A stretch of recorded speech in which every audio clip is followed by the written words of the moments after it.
назвуть ці поняття. Поговорити про те, як добирати слова, джерела. Окей. Це ключове якраз про етику, як висвітлювати. Будь ласка, дайте мені тоді знак, коли трансляція вже почнеться. Можна. Give me a signal when we are ready with broadcasting. Dear colleagues, welcome to our next panel, which is called Narrative Power, Language of Peace versus Language of War. And we have distinguished panelists here. They are Sonia Delesalle-Stolper from the famous newspaper Libération, Franziska Davies from Ludwig Maximilian University of Munich, Nikolai Klimenyuk from, I suppose, Frankfurter Allgemeine Sonntagszeitung, although you have only abbreviation here, and Zoya Krasovska from Lviv Media Forum. Before we proceed, I ask you to thank our brilliant simultaneous interpreters, Olga and Halina, by giving them a round of applause. And I have no doubt that if they were to translate from language of peace to language of war, they would cope with the task. But is it possible to communicate when people speak either language of war or language of peace? What words should be taboo? What words are very effective? We'll talk about this. But to start our discussion, I would like to ask every participant to say in their respective languages just two words: war and peace, or maybe peace and war. We'll start from Sonia, with Sonia. Okay. Hello everyone. So in French it would be guerre et paix ou paix et guerre. Nikolai. My mother tongue is Russian, and I prefer not to speak Russian here. And Franziska. German. Krieg und Frieden. War and peace. And Zoya. Українською війна та мир. Different words and presumably different meanings, because every language in the world has its shades and its stresses and emphasizes this or that. You can actually Google the question, which language is the most peaceful language? And still we will have different opinions on this, every one of us. So the first 30 seconds for every one of you is, how do you define the language of peace and the language of war? 30 seconds, and we'll start with the person who prefers not to speak one of the world's languages, and that's Nikolai. Well, thank you very much. I'm a Ukrainian-born, Russian-speaking by mother tongue German journalist, so I would speak about Germany. And in Germany, the language Germany speaks about the war is the language of the First World War. And this actually frames, and not the second, as everyone would probably guess, and this frames the whole perception of the war in Ukraine, and peace. Well, Germany doesn't really understand what peace is. So that would be the answer. Thank you, Nikolai. Very deep-looking and insightful. Franziska. Well, since Nikolai spoke about the First World War, I will speak about how the relationship is to the Second World War in the German debate. And there I see the problem that Germany still has this idea that you cannot compare really anything to the... Many Germans still have the idea you can't compare anything to the Second World War, but I think as a historian there are some things you can compare between Russia's war against Ukraine and Germany's war of annihilation against the people of Eastern Europe. And that's one of the examples. So when you speak of a war of annihilation, and especially historians of Eastern Europe do that in Germany, we are accused of minimizing World War II. And the same thing applies when we speak about genocidal war. So it's also about defending a certain language because it's like a holy, like a golden, like it's a sacrilege to compare things in the public debate, which I think are comparable. Thank you. Sonia, your definition of the language of peace and the language of war, and which of them prevails in France at the moment? I think actually to define the language of war, the language of peace, right now in France, you need to be very clear about being precise with your words. And it's actually what is the most important, at least for us as journalists and editors, to be very precise which word you're using when you're talking about what. Because you have to stick to the facts before you want to interpret or go on or analyze or anything. And a very simple example, we are very careful about how we define the 24th of February 2022. We don't say the beginning of the war. Some people say that. We say the beginning of the invasion of Russian troops. And it is a difference because it means that you can then explain to your readers that actually that war has been going on for much longer than a year and a half or 15 months. So I would say right now in France that it's been a debate in the sense that there is that feeling, that conflict. I mean, I was listening to the previous debate and the comparison with Syria and Afghanistan and everything.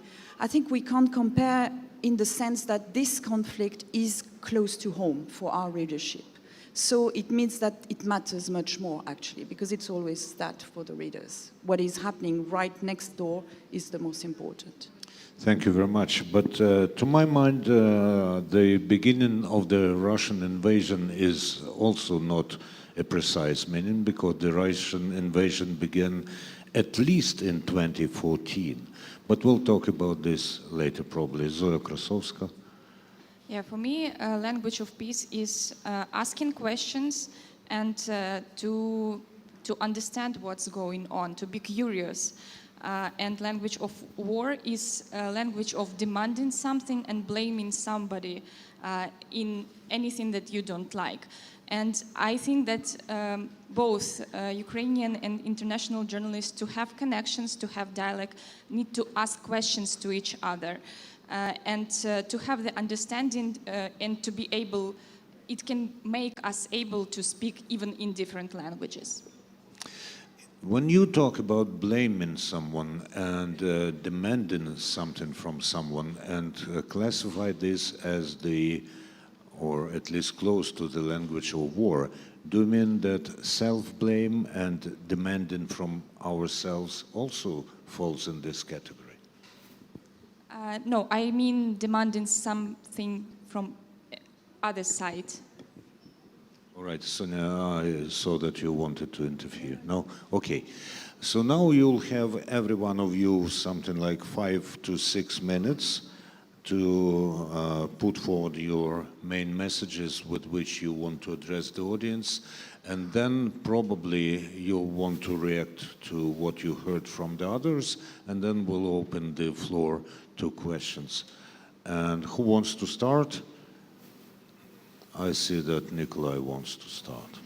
At least he's given no choice on this. Yes, thank you very much. It's an honor to start this conversation. When the way German media speak about the war in Ukraine is kind of it's a very problematic thing, because Germany is used to see the war any war from a perspective of an aggressor. So there are no Germans who ever fought in wars of liberation or in wars of defense, and not even their not so distant relatives fought in such wars. So when Germany speaks about wars, it's their concept. Yeah, well, a war. This is something that we can choose not to start, and this is something that we can choose to end at any given moment. It's very difficult for them to switch this perspective and to understand, well, yeah, it can be something totally different. On the other hand, when they speak about peace, they understand peace in terms of defeat. Yeah, because Germany was defeated 2 times and it was pacified, and yeah, and there was peace. This is one thing. The other thing is that Germany, well, this is a kind of common understanding that Russian politics, modern Russian politics, are rooted in the political concepts of the 19th, early 20th century. And Germany has this tendency to overestimate itself in many fields, and they think, well, that they are modern and progressive, and in fact, a large part of the German population and large part of German media are mentally also in this archaic framework. So Germany used to be an empire, and nobody remembers that. So it was a but of course said the settler empire. So when you go from Germany, from Berlin to Lviv by train, you go like 5 hours, 6 hours, 7 hours, bang, and there was the German border. And from the imperial point of view, it's not the people, it's territories. And you can, like fantasize about shifting people here and there, or yeah, do whatever. And their idea is, well, why would Ukrainians be so greedy? Why wouldn't they give up some chunk of their territory to the Russians for the sake of peace? So they don't understand it's about people and not about some abstract thing as land. Do I have more time, or am I already? You still have 4 minutes. Oh, I still have 4 minutes. That's great. So this is an important part of German discourse. It's very imperial. Then, like I said,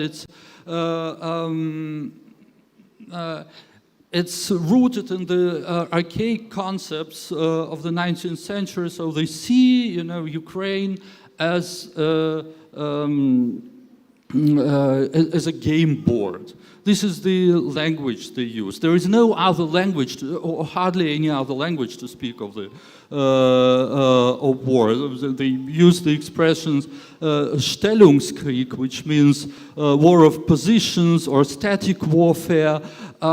This is their trauma. This is what the Oscar-winning movie All Is Quiet on the Western Front is. So when nothing happens in Ukraine for a time being, they think, oh God, we have this horrible static battle when poor soldiers manipulated by some murky powers die for nothing. Yeah. And this is very hard to break these discourses. So Germany doesn't see Ukraine's subjectivity, doesn't see Ukraine's agency, and this is a kind of a very important thing for us German journalists writing about Ukraine to transfer, to convey this idea that this is about people, that Ukraine is not something abstract. It's a real country with real people, with real agencies, with their real lives, who are deciding for themselves. 1 minute left. Oh, I stop at this point. Okay, Nikolai saved a minute for us, and we appreciate this. Sonia, your turn, something like 6 minutes, please. Okay. Or you can follow the example of Nikolai and save some. The what? Sorry. And save some minutes for the floor. Okay. So I'll try to, I want to relate to my work in my newspaper and how, as a journalist, we use those language and how important it is to think carefully about what we do. And I will give you I will tell you a little anecdote which might sound very trivial, but I think it actually says quite a lot. It is quite relevant. We used to, in France, the media write the spelling of Kiev as the typographic rule of translation from the Russian. So basically, we write Kiev. So on the 1st of March 2022, we had an editorial meeting in the newspaper in Libération, and I suggested that we switched to the English way of spelling Kiev and the Ukrainian one, which is Kiev. And there was that discussion, shall we change the habits of our readers who've been reading for years and years and years Kiev in one specific typography? And we decided that we would change that, which meant that every single city which we had been named and spelled in our newspapers as Kharkov or Lvov became Lviv, Kiev, Kharkiv. And we explained that. We wrote an op-ed to our readers to explain why we changed that. And since then, it's been that case, and we are the only media in France to do so. And what I thought was very interesting is some months later in August, I did interview the French foreign minister about the war in Ukraine. And after the interview, I was asked to send the quotes to the Élysée for them to be sure that what was written was what she said. So we did so, and the interview came back fine. But there was one little footnote saying, please, could you spell Kiev in the way that it was spelled before? Because we haven't decided yet what we're going to do about that. So we replied, well, bad luck, we have decided we're going to change it, and we stick to what we had decided. But what I meant is sometimes it's important to go beyond what your reader is used to, and you take a political decision, because it was a very trivial one, specific, something about spelling words, but it was actually a political decision. It was meant to show something and to maybe make us take a stand. And I think we as journalists, we reporters, and we report on facts and everything, but you have as well sometimes to take a stand and to explain that. So that's what we did. And at the same time, we were, of course, reporting, sending reporters on the field. We had our fantastic correspondent in Kiev.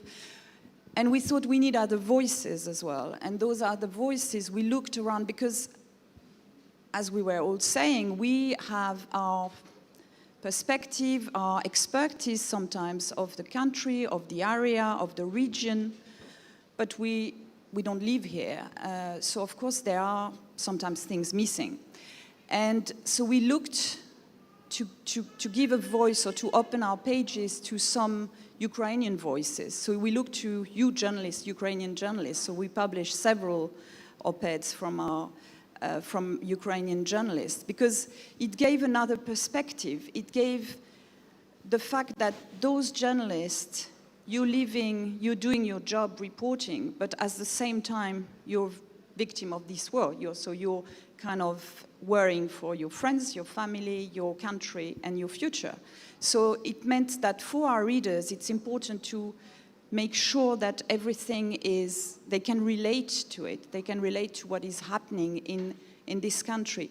And I go back to maybe what we were saying in different panels before about how to carry on with the interest on this war. But the fact is, because it's so close to home, the interest is still there. And our readers are still very keen on hearing about what's going on. And I think it is our job as well to try to explain as much as possible how this war is not just a war in Ukraine. It's a war which has impact and has ramification all around the world, being economics, being politics, and that's what we're trying to do, is open as much as possible all the angles. So going to Africa to report on why is it important, why is this war so important? Going to India, what is Modi playing at, trying to become non-aligned and or stay neutral when being not really neutral, or China, or everything. And I think one of the very common thing I heard in France when we talk about the war is the question about, sometimes I have people saying it's not simple. And the answer is, actually it is simple. There is one country who has invaded another one with crossed internationally recognized borders. But then of course you have all those little things that you have to really take the time and even if it's tiresome sometimes to explain and re-explain Crimea, what happened, what is the history of Crimea. But I really think you have to do it and do it again and again and again. And maybe one last... 1 minute. Okay, perfect for that. Just, we had that big debate in France about our president, Macron, who initially put himself into that position of he was going to be able to talk to Putin and make him stop very quickly what was happening in Ukraine, even if not many people or nearly no one thought it would be possible. But anyway, he had that discourse, and of course you can say, okay, let's try, why not? You need to try. But then he had those words which sometimes were really the kind of, we need not to humiliate Putin. And there was quite a big outcry within quite a lot of the press, actually, in France, saying, well, there is no question about humiliating Putin. It's about people being killed, Ukrainian civil being killed on the field right now. So there is that word shouldn't be there. And it's very interesting to see that 15 months later, the discourse of Macron has drastically changed. And he's much more, he's best friend with Zelensky now. You can see him all the time. So maybe I will finish with that in terms of words and being able to maybe... Thank you very much, Sonia. And now, Franziska, if it is possible, I'd like you to start by answering the question, is it possible to humiliate Putin more than he has humiliated himself by his policy? And then proceed in your vein. Well, probably not, but I don't care. I mean, it's completely irrelevant. I just agree with what you said. So, and I wanted to also pick something up. You said I can only congratulate you on changing the name of the Ukrainian places to being based on the Ukrainian, this transcription being of course based on the Ukrainian name. No major German newspaper has done that, and I've been only with Kiev. With other places they did. Oh, only with Kiev? Only with Kiev. Well, so this is my little fight. I kind of stubbornly keep writing Kiev in the proper way, and they keep changing it. Well, the question about the proper writing of Kiev is still open, because the French Queen was under Kiev when Russia did not exist at all. And Kiev is actually the old Ukrainian spelling. But we appreciate what you do, because it's about now. But the decision back in 1998, I believe, was not historically grounded. We relinquished our right to say Kiev is the Ukrainian spelling. Yeah. Okay. Yeah. But I would also like to, because some of the things you told me about the French debate also reminded me of some problems in Germany we have. But I have to say that I'm not reporting on. I'm not a journalist. I don't report on the war in Ukraine. I'm a historian who has, because of the lack of expertise on Ukraine and Russia, become like a voice in the public debate, but not in the position of a journalist, but more of a historian and public intellectual. And I have to think you have to distinguish between the two, because I actually think the correspondents in Germany, from Germany, or most of them who are on the ground, they are actually doing a very good job at trying to translate what they see, like in a literal sense, but also in a figurative sense, to really report on the reality of war. I actually think they are doing that. Most of them are doing that in a very good way. And of course, if you are not affected by this war, you can never understand what is happening here. You can't imagine, but you can try to be empathetic and try to understand what it's about. And I think they very often, they also give voices to Ukrainians. They actually do a good job. But then there's this other debate which takes place in like the feuilleton, the cultural page of the newspapers, on the talk shows. And here we really do see the problem of different realities. So it starts with how you name the war.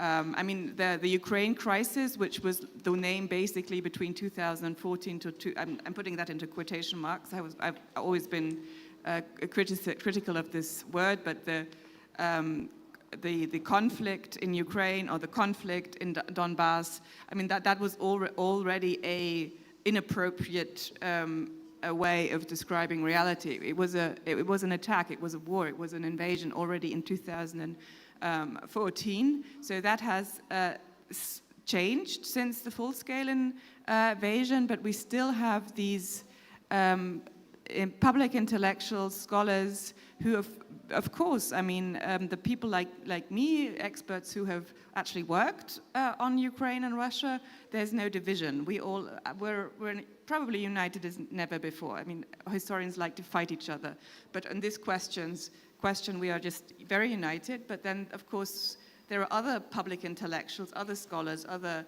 professors who like to comment on everything, but don't really know anything about Russia or Ukraine, or sometimes I think they also don't read the newspaper, because by now you could know that you are wrong. But they term it in terms of calls for a dialogue between Ukraine and Russia, call for peace. And what does peace mean? I very much agree with this point. They have this idea of the fighting stops, the dying stops, and I think this is also rooted in their own experience, because that's what they occupied at least in the Western Germany. Yes, the dying stopped, but in Russian occupation... Not really, actually. In the western part of Germany. In the western part of Germany. But that's not the case, of course, under Russian occupation, and they don't know that occupation also in the Second World War. More people actually died in Ukraine under German occupation than during fighting, and this is not known. And so you have these words about,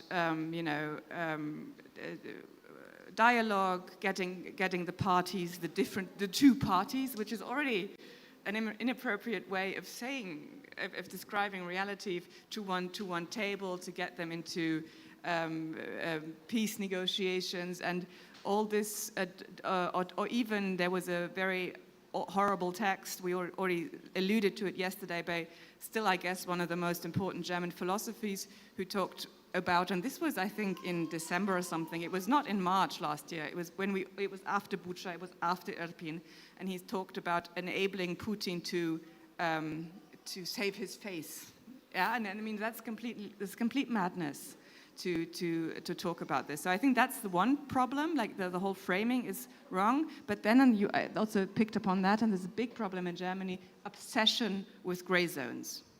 Everything is more complicated than you think, and I think this is a very, again, this is something you do in peacetime, and if you have a democracy, and then you can kind of talk about, well, what does the opposition think, and what does the government think, but what we have now is a completely different situation, and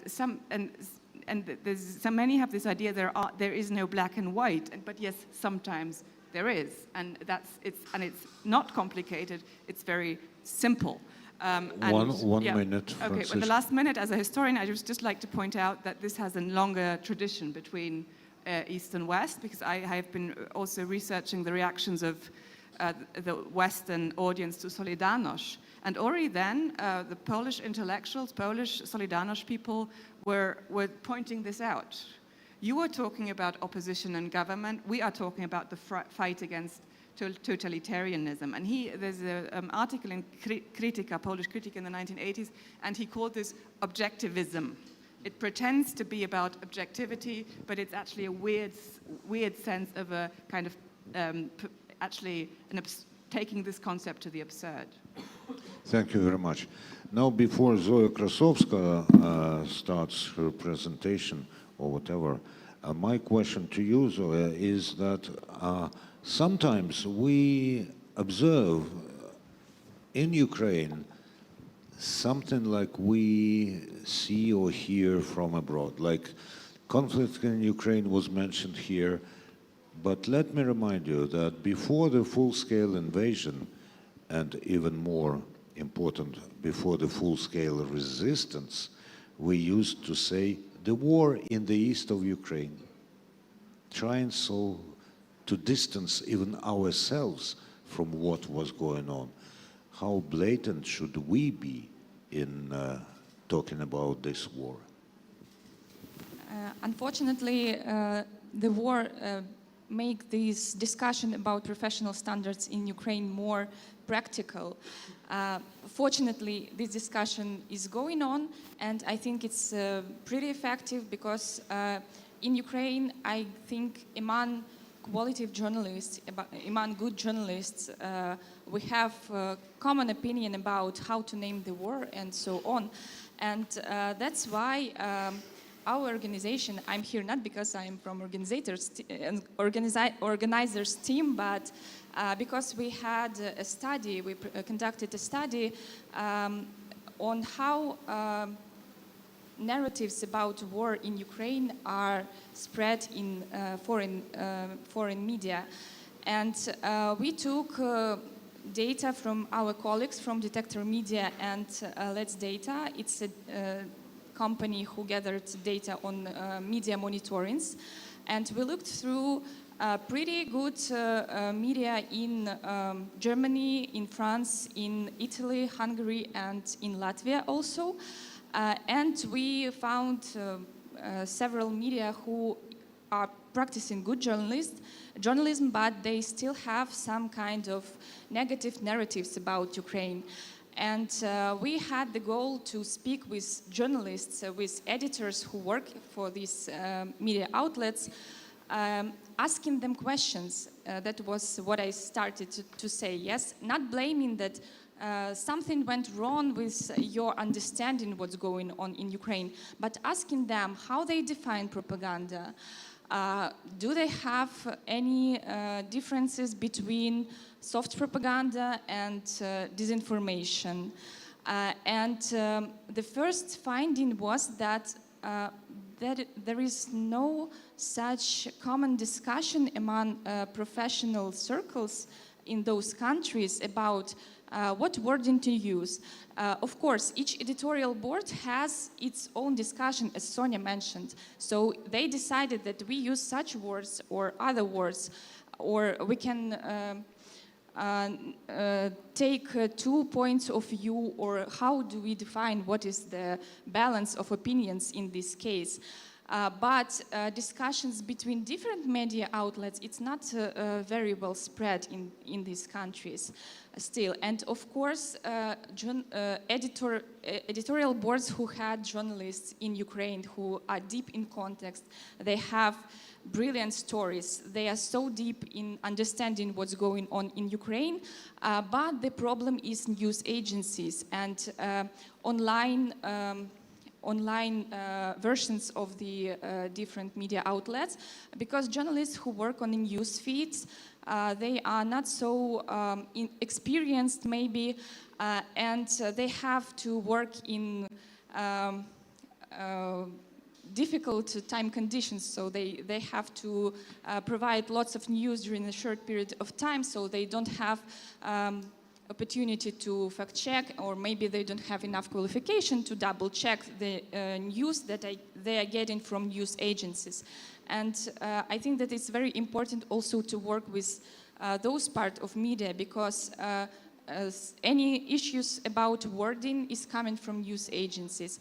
And also the common problem I don't know if I can share it for different countries, but among all media outlets, it's a problem when you see something or you see story or you see news in good newspaper, you know that this is a high quality media outlet, and you think that it's not very important to double check this story. But for example, I can mention the story about double check Libération did when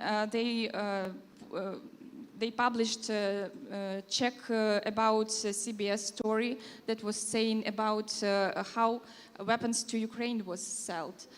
So they explained to their audience that these numbers, that about only 30% of weapons that are given to Ukraine is getting to the army, that was the news in this story. So they don't have permanent source, and this story is based on a deformed quote. So it's very important to double check such stories, even if they published in a good journalist. One minute. Thank you for timing. Yes, and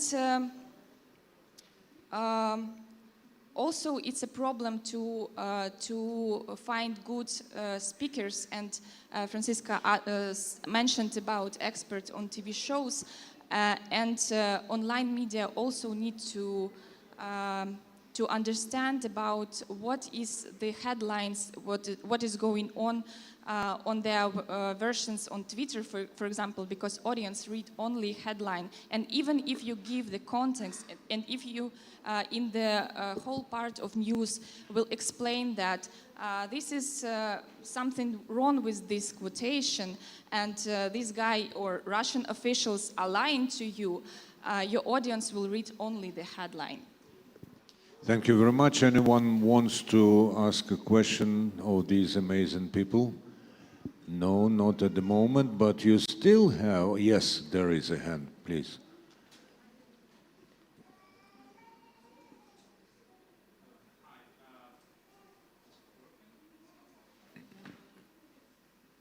I'll give you the mic that does work, guaranteed. No? Yeah, okay, Yes. good, thank you. I have a question to Sonia from Libération.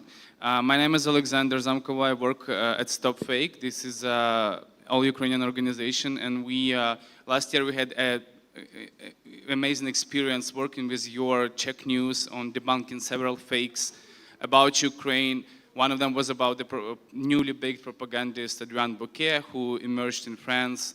But of course, speaking about the narratives, we don't need to forget about Russian propaganda. And what we saw, what we see at Stop Fake. And the question is? Okay, French media, when they write articles about Ukraine, are they aware that, receiving the answers from pro-Russian population, maybe in Ukraine, or touching the very sensitive topics, are they aware that there is all the time something behind the curtain, and they don't need to take these comments for granted, for example, because people can simply provide propaganda to the media, and media do not hesitate to publish it? I think the question is clear. I think the question is clear. Thank you. The answer is yes, of course we are aware of the propaganda. Of course, I mean, I can't talk for every single media. Some media will have their own agenda, and I can't talk for everyone. But the one we would call serious media, and that's what I wanted to say to Zoya as well. I mean, the disinformation or the propaganda, I mean, we're not flawless, so we're human, and sometimes there might be mistakes with something published which is actually dodgy and which hasn't been double-checked. But we have those, and every single media, the news agency as well, the TV, the radio, I mean, everyone, we all have now a department which is completely separate from the newsroom, and which is the Czech news, basically, where every time there is something a bit dodgy, we will get on it and try to see, and we will publish if we have made a mistake, or if another media has published something which actually was wrong or wasn't exactly what it looked like. We will analyze and publish exactly what happened and what is the reality of it, and if it's true or not true. So I think we're very much aware, and of course, because of and specifically in France, I think, because we had the experience in Sahel, in Mali. I mean, France, the Russian disinformation in Africa and Northern Africa specifically has been running on for years now and has achieved its aim, actually, because France has retreated completely from this area right now, or nearly. And so, yes, we are aware of that, and we try to be very careful. Thank you. Can I add, please? Yeah, sure. I want to thank you for your job, because when disinformation was published on CBS and Libération debunked this fake, it was easier for Ukrainians to share this story, because sometimes we are we experience to be biased side, so it's easier to be heard with your articles. Any other questions? Or Nikolai, you want to add? I would actually want to add something to this, because this problem of being perceived as biased is very grave and very important. This is, German readers and German public and Western public in general is very much afraid of uniformity and consensus. And when there is consensus, they sense, something, censorship or cabal or whatever. And on the other hand, we have more Ukrainians in media, and we have more experts on Ukrainian media, and they are perceived as biased. It's always a problem. And then another thing which is related to it, to bias, people are missing negative reporting from Ukraine. So they want to read stories about, corruption or whatever, because otherwise they think, oh, it is propaganda, and they stop trusting serious reporting when it is kind of only positive. So, and I would actually like to ask you a question. What do you think should be reported, and how we should report about internal Ukrainian problems to our audiences? A very good turn of events. So anyone who wants to give the answer before I ask Zoya to answer this question is welcome. No one? Zoya? Yeah, it's easy to answer, because with our group, who are like self-regulation team, we have such a discussion. And for example, different stories about corruption in Ukraine was published several times during this period of war. And we still have internal discussion. Is it obvious to publish these stories, or we need to be silent and not to show our garbage outside? So I think the answer is also very easy. That is something that makes us different from Russia. We don't want to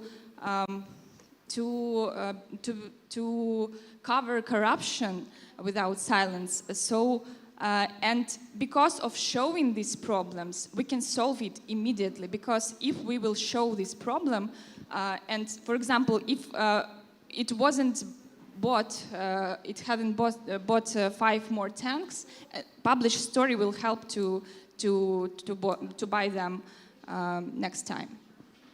Thank you. Sonia wanted to add something? No? No, I agree completely with what Zoya said. While people are... Yes, please. Thank you. So I wanted to ask, what are some direct ways Ukraine can impact, Western media can impact foreign media to improve their coverage? Could you please introduce yourself? Yes, my name is Anton. I am from the organizing team. All right. Could you please repeat the question? Yes, of course. So I wanted to ask, what are some direct ways Ukraine can influence can impact foreign media, can impact Western media to improve their coverage? Would you?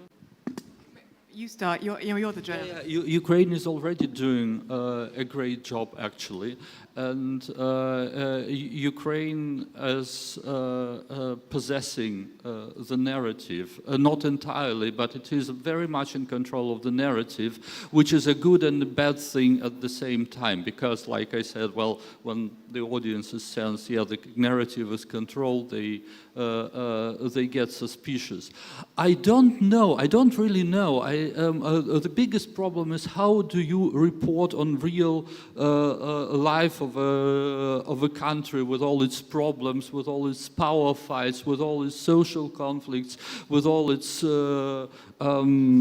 whatever, when you know that this reporting is abused to delegitimize Ukraine, to delegitimize help, to delegitimize military help, to delegitimize the weapons supply. And I don't know, this is my personal dilemma, but Ukraine is doing a great job. It's, you can't compare it to any previous war in any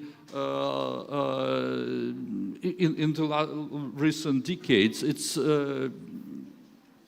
so the fact that this event is taking place is something unbelievably fantastic and great indeed. So thank you for doing this.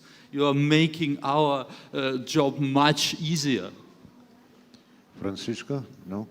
No, I mean, I'm speaking for, I completely agree. I think it's much more like our problem to how do we do it, and I think the, I mean, again, I'm speaking from a slightly different perspective as a scholar, but we didn't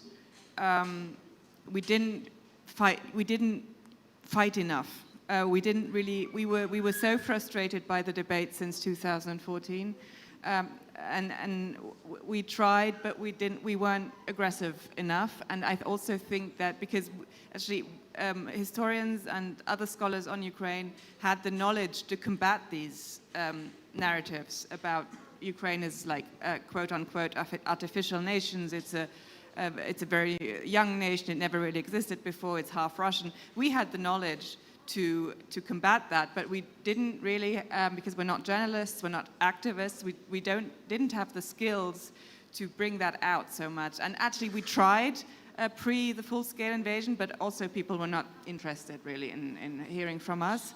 And there's, just to give you one example, a professor of mine, a colleague of mine, a professor in Tübingen, Klaus Gestra, he did a video on YouTube, 45 minutes, and he debunked 8 myths about Ukraine from a historical perspective. And University of Tübingen put it online, and I tweeted the video, and then it went kind of viral, and I think now it has like over 600,000 views, and he constantly gets emails from people thanking him because they have finally understood. And I think that's something, you know, to get out of this kind of university academic milieu and to really try to get your message out there with things we don't actually know how to do. Nobody educates us how to do this, how to communicate what we know. Yes, Zoya? Yeah, if we have questions from the audience, yeah, but before the question, I want to answer also and to address another question.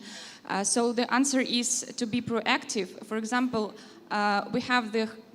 we German people have great initiative Vice Berlin, who are activists, but they become real media activists who are very active in communication with media in Germany, and who are going to all media outlets, talking off the record or talking on broadcasting on TV studios about debunking different myths about Ukraine and so on, and telling the real facts about what's going on in this war.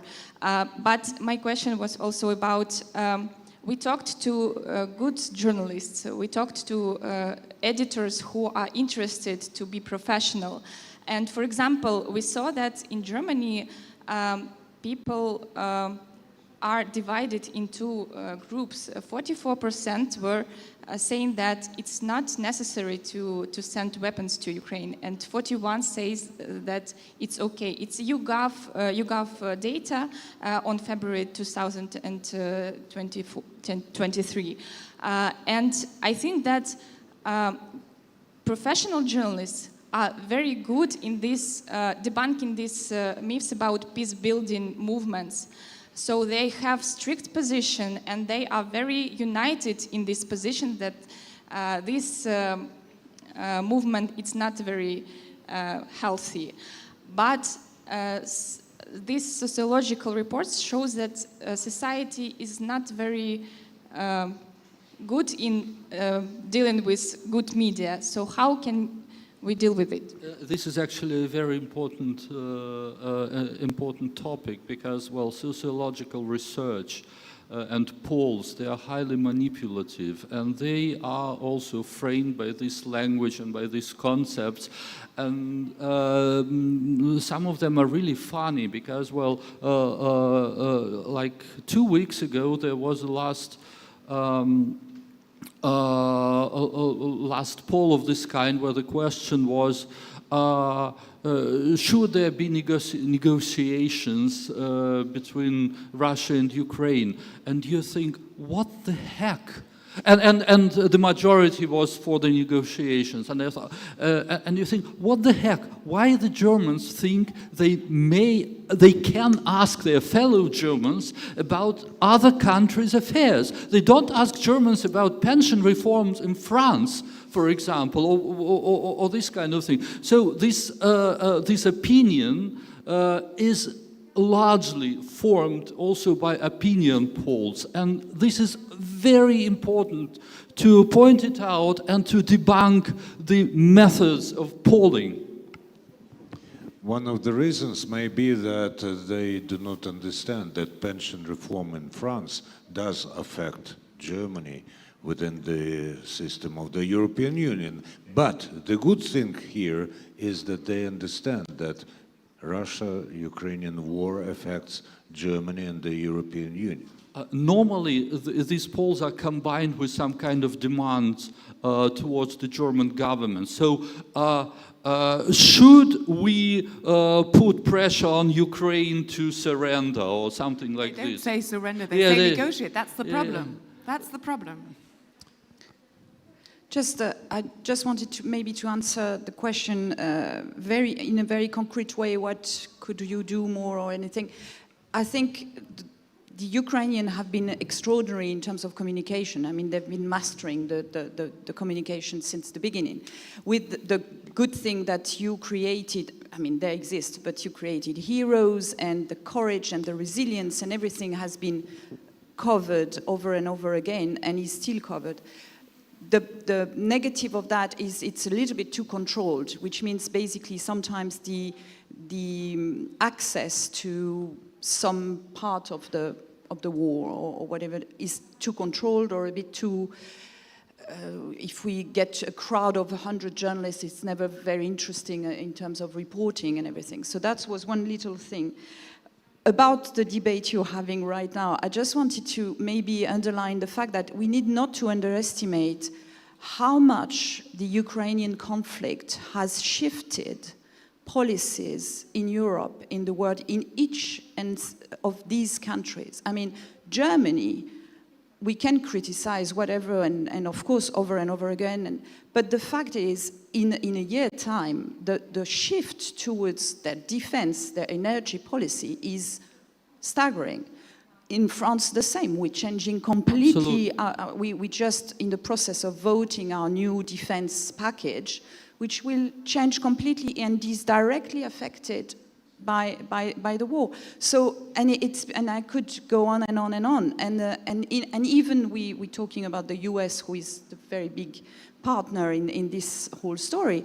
I mean, 2 years ago, or even a year and a half ago, they were saying, Europe, we don't care about them anymore. We're going to China, and we're going, I mean, that's our new areas of interest. The fact is everything is linked and they're back big time in Europe. So I think we need not to underestimate all that is moving very quickly. We're just 15 months into that kind of huge tectonic movement, I think. Having in mind that we started 5 minutes later compared to the schedule, I'm going to allow one more question from the floor. Please be concise. Yes, okay. Thank you for the discussion. My name is Christian Jolt-Varga from Berlin, currently based in Kiev. And when I saw the panel, I was very happy the question is for Franziska and Nikolai, to see your names, but I also have to admit that there are not so many other names that came to my mind who could have invited to such a panel. So this is also the, the reality of public German debate, at least because the two of you are, as Franziska already said, voicing these topics now, taking these fights in a more aggressive way. And you also face a lot of criticism and the question and is? Sometimes even, I don't know. Call it intimidation. Intimidation, yes. And the question is, how long will it take until you are not maybe perceived so much as radical voices and will maybe find your way more into the mainstream? And with which topics do you feel that there was already a change over the last year? And what are still the topics or narratives that you feel that are still a really tough taboo? Thank you very much. And how long will it take? Thank you. Thank you. I don't know how long it will take. Well, we'll just continue, Nikolai and I. But sure. I think one thing that has changed, and it's of course at the same time shameful that it took the full-scale invasion and so many Ukrainians dying to do this, is the view of Ukraine has changed. It's no longer an object. I mean, there's still these kind of people who talk about, Russian security interests, but they're, with a few exceptions, they're moving more and more to the, well, no, they're not yet at the fringe, I suppose, but in general, I mean, so many more people have now understood the Ukrainian agency. But it also showed how wrong the narratives were since 2014, because I really had people saying to me, I really thought it was about NATO. And I also remember this exchange when somebody asked me, so you experts on Russia and Ukraine, you were like united in 2014? And I said, yes, we were. We more or less, we were like vast majority, we were united. But he had a completely different image from what he was presented in talk shows and so on. What experts were actually thinking, because so many pseudo-experts were present in the media. So I think this agency has changed, and there is more knowledge about Russian-Ukrainian relations, but I still think that we have to continue working on that we have to really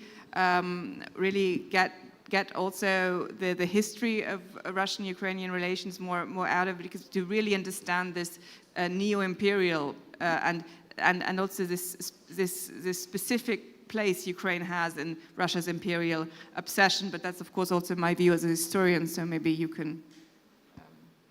I must add to this that Ukraine is not only fighting against Russia on the German media love to say on the battlefield, it also fights for its place on the mental world map. This is how Ukraine becomes, not only visible, it becomes relevant, it becomes important. And I actually dream of the times where I can come back to, criticizing Zelensky or doing things like this. But our, one of the main objectives in our work, which is going to last. Well, it's nice to be mainstream, sure, but there is one thing which is not obvious, far from obvious, is the perception of Russia and the attitude towards the idea that the collapse and the dissolution of Russia and the end of its current statehood is an absolutely good thing, good for everyone, for Ukraine, for Europe, for the world, for the people who populate this entity which is called Russia, and this is far from obvious in Germany. So this is one of the things we are working on. We have to change this narrative from, catastrophic to positive. It's a good thing when the empire ceases to exist. Thank you very much. And some people may treat this statement as a language of war, but ultimately it's the language of peace. Because, for instance, when we talk, or when the Western Europe or the so-called collective West, we hear some thoughts that they are pumping weapons to Ukraine, thus procrastinating and continuing the war.